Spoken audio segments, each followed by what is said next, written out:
दिव्य दृष्टि ज्ञान में आप सभी लोगों का स्वागत है। दोस्तों, आज हम महाभारत के उस प्रसंग की चर्चा करेंगे जब दुर्योधन अपने अंतिम क्षण में भगवान श्री कृष्ण से संवाद कर रहा होता है। कुरुक्षेत्र की भूमि खून से लाल हो चुकी थी। चारों ओर वीरों की लाशें बिखरी पड़ी थी। उन्हीं लाशों के बीच मरणासन्न पड़ा था दुर्योधन, जो अपनी अंतिम सांसें गिन रहा था। तभी एक धीमी सी आहट हुई और भगवान श्री कृष्ण उसके समक्ष प्रकट हुए। दुर्योधन की आंखों से आंसू न बह निकले। वही दुर्योधन जिसने जीवन भर श्री कृष्ण को केवल एक ग्वाला समझा, जिन्हें कभी सम्मान नहीं दिया, जिनकी शांति याचना को ठुकरा दिया था। लेकिन आज वही दुर्योधन रो रहा था, जैसे वह कुछ कहना चाहता हो। कृष्ण जी पूछते हैं, कहो दुर्योधन, क्या कहना चाहते हो? दुर्योधन टूटी हुई कांपती आवाज़ में कहता है, हे माधव, मैंने जीवन भर आपसे द्वेष किया, पर आज मृत्यु से पहले मैं आपसे सत्य कहना चाहता हूँ। मैं हार गया, लेकिन मुझे पांडवों ने नहीं हराया। मैं स्वयं हारा, अपनी इच्छाओं से, वासना से, मोह से और अपनी ही महत्वाकांक्षा से।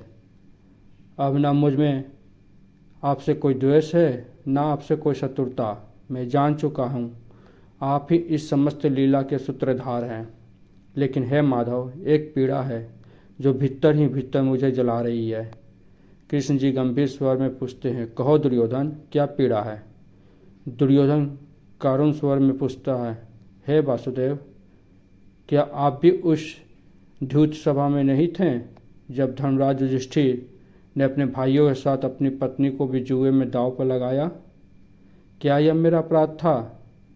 जब द्रौपदी मेरी दासी बनी और दुशासन ने उसे खींचकर सभा में लाया, उसका चीरहरण करने का प्रयास किया, मैं स्वीकार करता हूँ मैंने उसका अपमान किया। लेकिन हे कृष्ण, अपराधी कौन बड़ा होता है?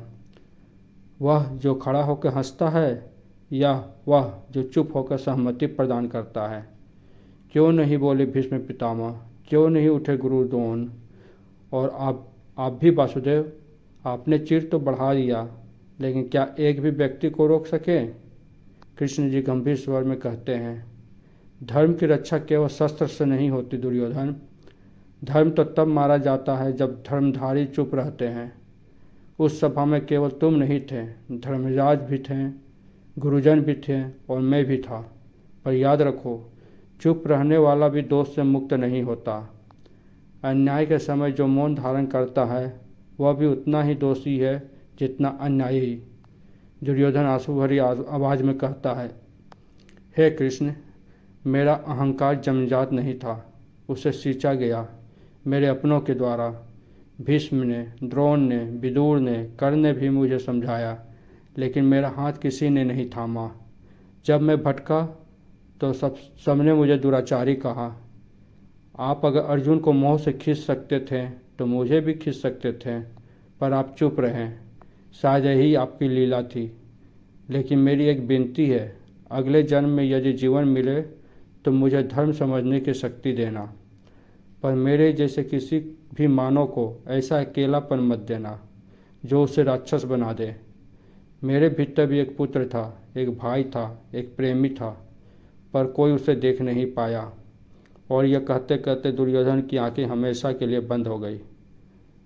भगवान श्री कृष्ण जी कहते हैं, जो व्यक्ति अपने अंत समय में सत्य को पहचान लेता है वही मोक्ष का अधिकारी होता है। दुर्योधन अब वह अभिमानी राजा नहीं रहा, अब वह केवल एक आत्मा है जो पश्चाताप से मुक्त हुई। दुर्योधन तो मर गया, लेकिन जाते जाते वह कृष्ण से ऐसे प्रश्न पूछ गया जिसका उत्तर आज भी मौन है। उसका पश्चाताप केवल एक अपराधी की अंतिम पुकार नहीं थी, वह उस मौन समाज का आईना था जो अन्याय तो देखता है पर बोलता कुछ नहीं। तो मित्रों, आप क्या सोचते हैं? क्या धर्म की सबसे बड़ी हत्या मौन से होती है? अपनी राय हमें कमेंट में ज़रूर बताएं। अगर आपको ये वीडियो पसंद आया हो तो लाइक करें, शेयर करें और चैनल को सब्सक्राइब करना ना भूलें। धन्यवाद।